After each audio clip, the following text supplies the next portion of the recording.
Hi, I'm Laura Chesnik with Empower Yourself Now. May 18th is the 43rd anniversary of the Gwonju People's Uprising for Democracy and Independence. That uprising of the Korean youth, students, and workers was for independence from a military dictatorship that was imposed on Korea by the US after the Korean War. Today, the Korean people are expressing their demands for independence and peace in new forms. 2023 marks the 70th anniversary of the signing of the Korean Armistice Agreement on July 27, 1953, that ended the fighting on the Korean War. Today, because the war has not been brought to an end, the US keeps 28,500 troops in the Republic of Korea, or South Korea. They have 15 US military bases that the South Koreans are made to pay for, and countless strategic nuclear and other weapons.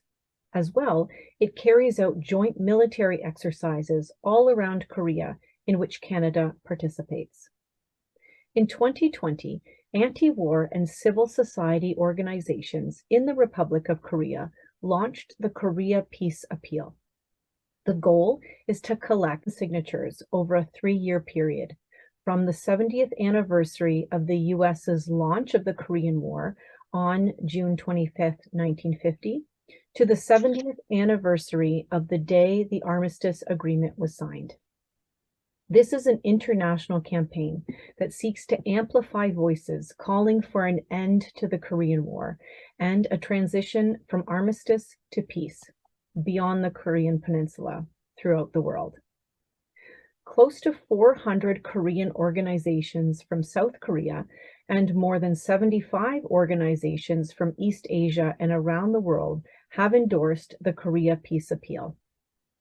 This is an important initiative reflecting the aspirations of the Korean people to end the Korean War and establish a permanent peace on the Korean Peninsula as a contribution to peace in East Asia and the world.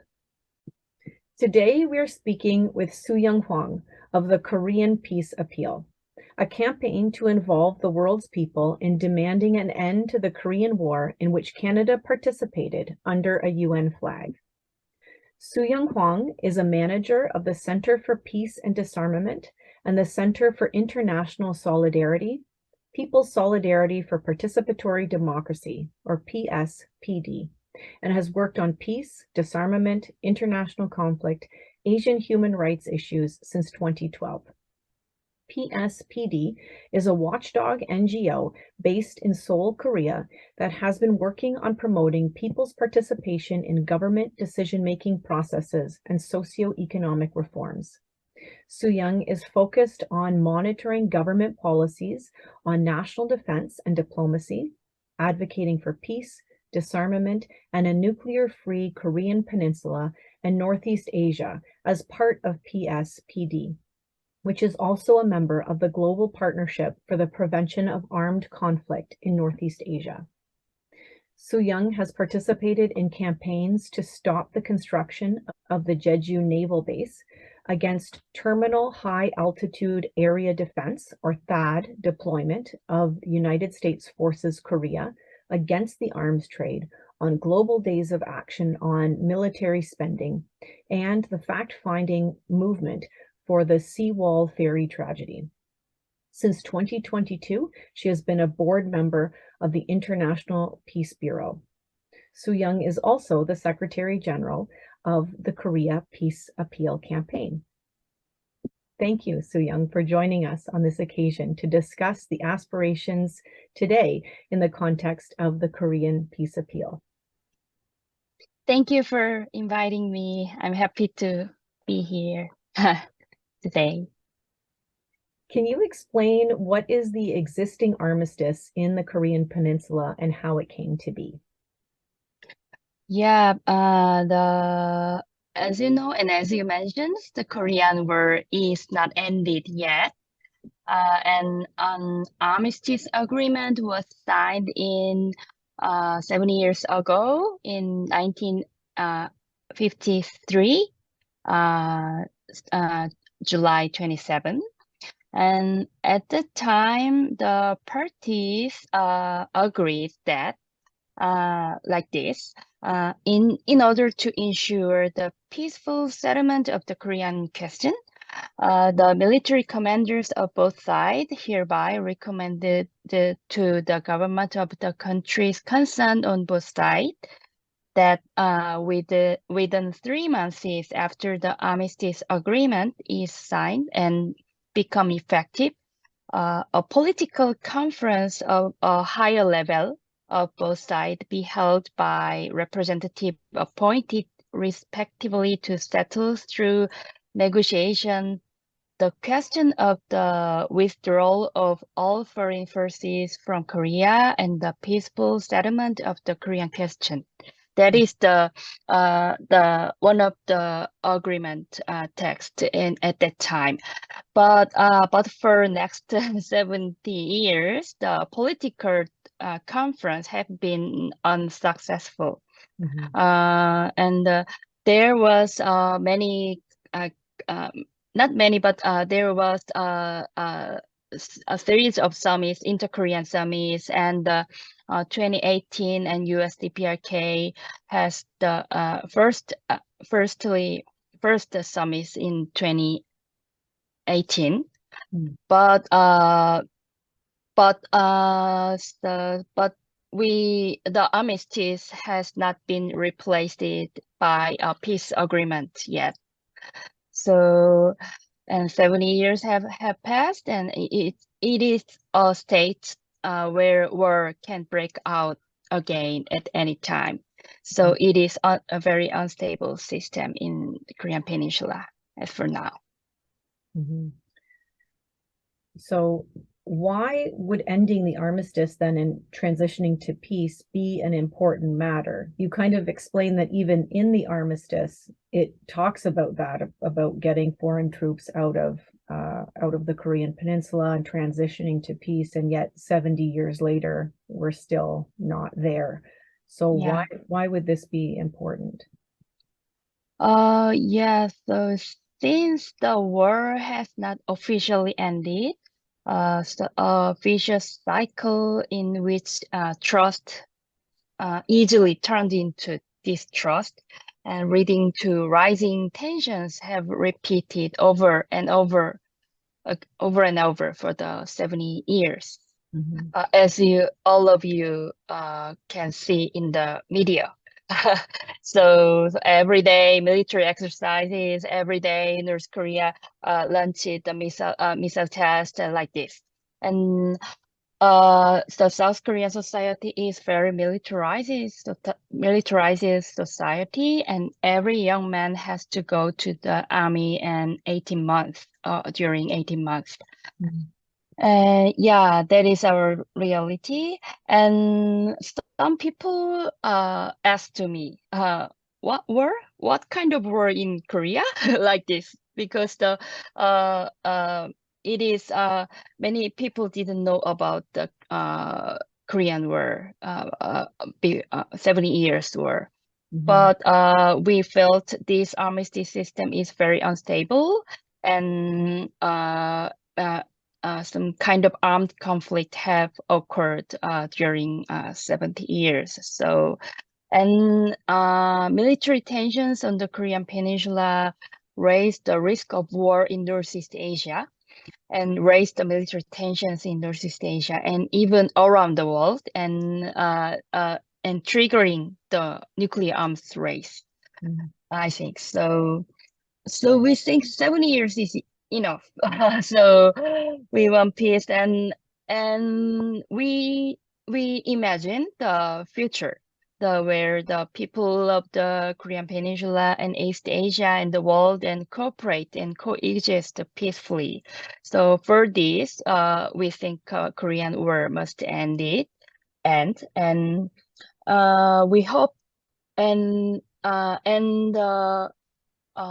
we hope, in addition, we hope our resources, our money, will be used for people's safety and happiness and environmental sustainability and climate justice. and society without discrimination instead of preparing the war. So during the 70 years, South Korean society and North Korea to Korea are preparing the war during 70 years. I think we think we must end this kind of unstable situation. Mhm. So yeah. Sure. And so I'm assuming that is what led to the Korea peace appeal, but can you maybe talk a little bit more about how it was started and what has been the response of the people of Korea to the Korea peace appeal? Hmm. Yeah, so as you introduced before, the Korea Peace Appeal an international campaign to end the Korean War, and we call for transition from armistice to peace, and we are collecting signatures of the Korea Peace Appeal from 2020. And we have conducted many kind of activities for Korea peace and for letting people know that Korean War is not ended yet. And we have four demanded. So first one is end the Korean War and establish peace agreement. And second one, the create a Korean Peninsula and the world free from nuclear weapons and nuclear threat. And third one is resolve the conflict with dialogue and cooperation instead of sanctions and military pressure. And for first demand is break from the vicious cycle of the arms race and invest in human security and environmental sustainability. That's why we have conducted this kind of campaign. And so 2020 is the year outbreak of Korean War. So we started this campaign from 2020, and we would like to make some opportunity to for people to think about the war issue again, because the many people didn't aware of the war in their life, because there is no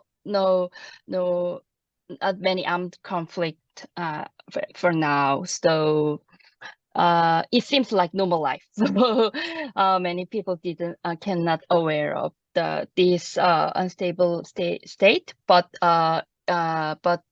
it is so we would like to let people know about this issue and think again about this issue.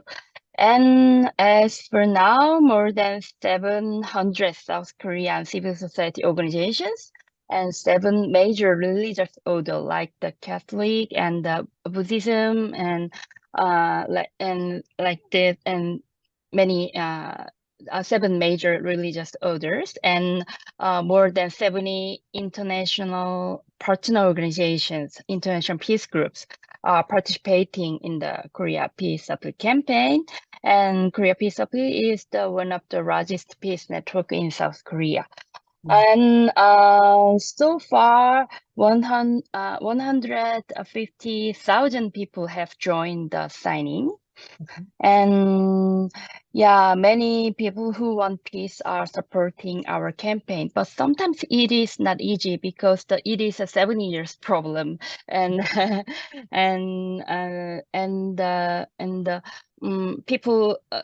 people think it is impossible to solve. Sometimes people think it is impossible to solve this kind of problem, or sometimes people hate North Korea, or sometimes people support the armament for preparing the war.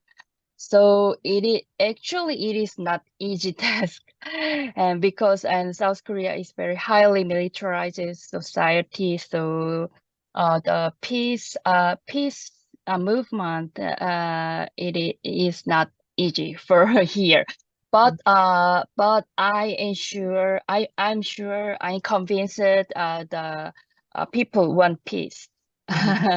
Because the peace is important for our normal life, our economy, and our safe, and we can make more better life uh, to for through ending the Korean War.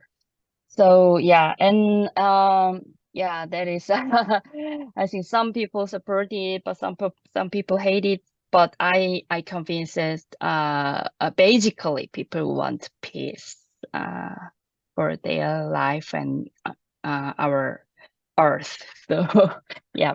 Absolutely. And now, one thing is you had mentioned that there are many peace organizations across the world who are involved in this campaign. Is this a petition that anyone can sign? Yeah, anyone can sign in our website, and the KoreanWord.net. Anyone can sign. You can click the Korea Peace of You sign here, so you can input your name and some information. Anyone can sign, and we are collecting the signatures until this year September, and Okay. we will submit our collecting our signatures to the UN and South Korea and North Korea, US, Chinese government is so that is our plan, and we will call to the government to do some active role for ending the Korean War and for uh, uh, resuming the dialogue again. So yeah, that is our plan. So please sign in the and the Korean War and the Korean War.net. You can sign easily in the website. Great. And we can link to it in this video so then Yeah. people can find it very easily. Yeah. Yeah. So one other thing is that Canada's Prime Minister visited Korea on May 16 and addressed the National Assembly. In his address, he said that Canada and Korea were establishing a strategic partnership focused on security and technology.